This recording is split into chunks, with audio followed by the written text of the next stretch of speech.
George Washington, born on February 22, 1732, at his family's Pope's Creek estate in Westmoreland County, Virginia, emerged from humble colonial roots to become a towering figure in American history. His father, Augustine Washington, was a prominent member of Virginia's gentry, managing tobacco plantations and ironworks in partnership with the English Principio Company. Augustine also served as a militia member, justice of the peace, and sheriff. Married first to Jane Butler in 1715, who bore him 4 children before her death in 1729. Augustine later wed Mary Johnson Ball in 1731. Mary was born in 1708. Inherited 400 acres after losing her parents early, and was raised by family friend George Eskridge. She named her first son with Augustine George, likely in his honor. Raised as a loyal British subject, young George could scarcely have foreseen leading a rebellion against the crown to establish the United States. His childhood unfolded across Virginia's sprawling farmlands, dotted with plantations and small towns. Though the Washingtons were commoners by British standards, far from King George II's court, Augustine's wealth bolstered by over 10,000 acres, and slave labor placed them among Virginia's elite. Plantation life afforded leisure for fox hunts, horse races, and social gatherings. Augustine's frequent moves to oversee his properties shaped an unstable childhood for George.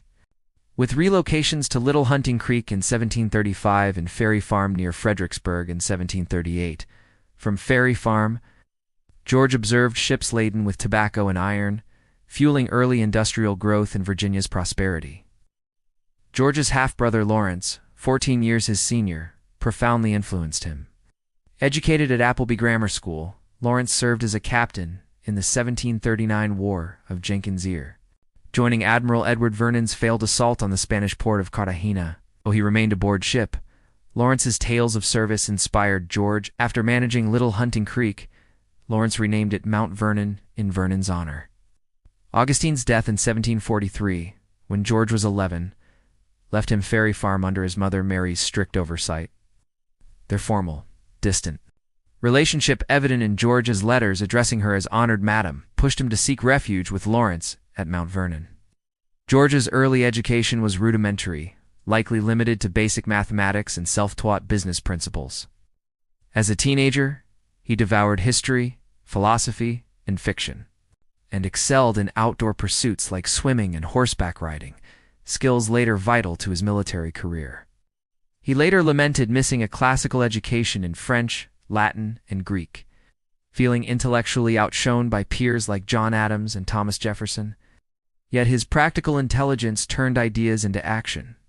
Lawrence's connections, including his marriage to Anne Fairfax of the land-rich Fairfax family, opened doors for George. In 1746, Lawrence and Colonel William Fairfax planned to enlist George in the Royal Navy, but Mary vetoed the idea.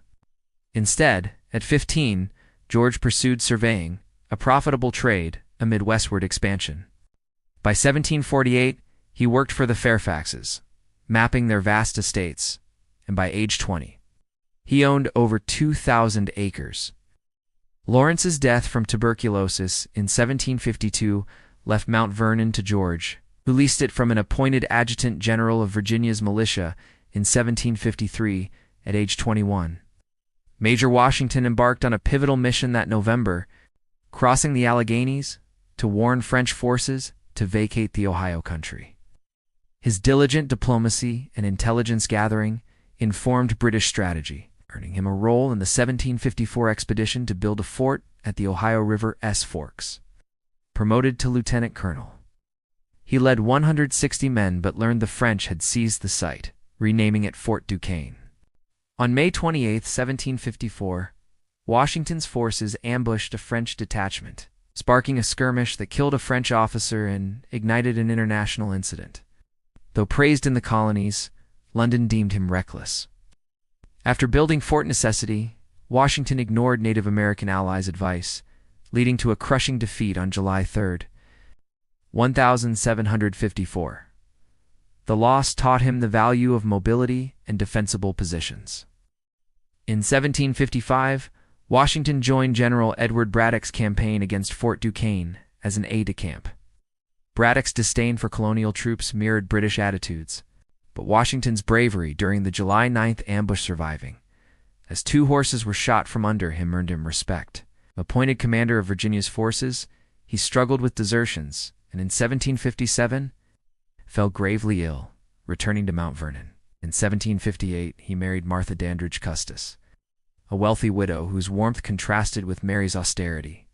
That year, Washington won election to the Virginia House of Burgesses and led 2,500 men to capture Fort Duquesne, which the French abandoned. Renamed Fort Pitt, it marked his final action in the French and Indian War. Settling at Mount Vernon, Washington's marriage to Martha made him one of Virginia's wealthiest landowners. His tobacco ventures, reliant on over 600 slaves, faltered due to weather and market volatility, deepening his debts to London creditors. Though he treated slaves more humanely than peers, refusing to sell them to preserve families, he remained complicit in slavery's brutality. The 1763 British victory in the French and Indian War, coupled with new taxes like the 1765 Stamp Act, fueled colonial resentment. Initially moderate, supported boycotts, and by 1769, backed non-importation policies in the House of Burgesses, asserting Virginia's sole right to tax its citizens. The 1773 Boston Tea Party and Britain's intolerable acts radicalized him further, leading to the 1774 Fairfax Resolves, co-drafted with George Mason, declaring taxation inseparable from representation. Elected to the First Continental Congress in 1774. Washington's military expertise and measured speeches positioned him as a leading candidate for commander-in-chief. On June 16, 1775, the Second Continental Congress appointed him head of the Continental Army. Arriving in Boston, he found 14,000 poorly equipped men. His ban on black soldiers was reversed after British offers of freedom to enslaved recruits, allowing free blacks to join. Martha's presence during harsh winters bolstered morale. In March 1776, Washington's strategic placement of cannon on Dorchester Heights forced the British to evacuate Boston. However, defending New York in August 1776 led to devastating losses at Long Island and Manhattan, exposing his tactical inexperience. His daring Christmas 1776 crossing of the Delaware River and victories at Trenton and Princeton restored morale, showcasing his audacity. In 1777, Washington's defeat at Brandywine allowed the British to occupy Philadelphia. His failed night attack at Germantown further highlighted his limitations. But Horatio Gates' victory at Saratoga bolstered the American cause, securing French alliance in 1778 at Valley Forge. Washington endured a brutal winter, aided by Martha and Prussian officer Friedrich von Steuben, whose drills transformed the army. The 1778 Battle of Monmouth saw Washington rally troops after Charles Lee's retreat, securing his leadership. From 1778 to 1781, Washington avoided major battles, focusing on smaller operations while French support grew. In 1781, he and French commander Rochambeau besieged Cornwallis at Yorktown, forcing his surrender on October 19th, effectively ending the war. Peace terms in 1783 recognized U.S. independence. Resigning his commission in December 1783, Washington returned to Mount Vernon, wary of resembling a monarch. His opposition to slavery grew, but economic dependence deterred action. In 1787, he presided over the Constitutional Convention, brokering compromises on representation in slavery. Unanimously elected president in 1789, he shaped the executive branch with a cabinet including Hamilton, Jefferson, Knox, and Randolph. Hamilton's financial plans, including a national bank, sparked tensions with Jefferson, reflecting divides between Federalists and Republicans. Washington's neutrality in the 1793 Anglo-French War and support for the 1795 Jay Treaty drew criticism, but preserved peace. Retiring in 1797 after 2 terms, he set a precedent for democratic transitions. In 1798, he briefly led the army amid tensions with France.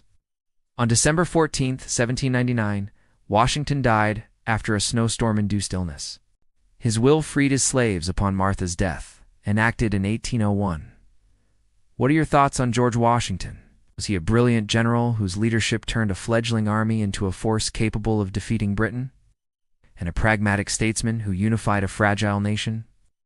Or was he an overrated commander reliant on allies and subordinates, with a political legacy shaped by others' brilliance? Share your views in the comments, and thank you for watching.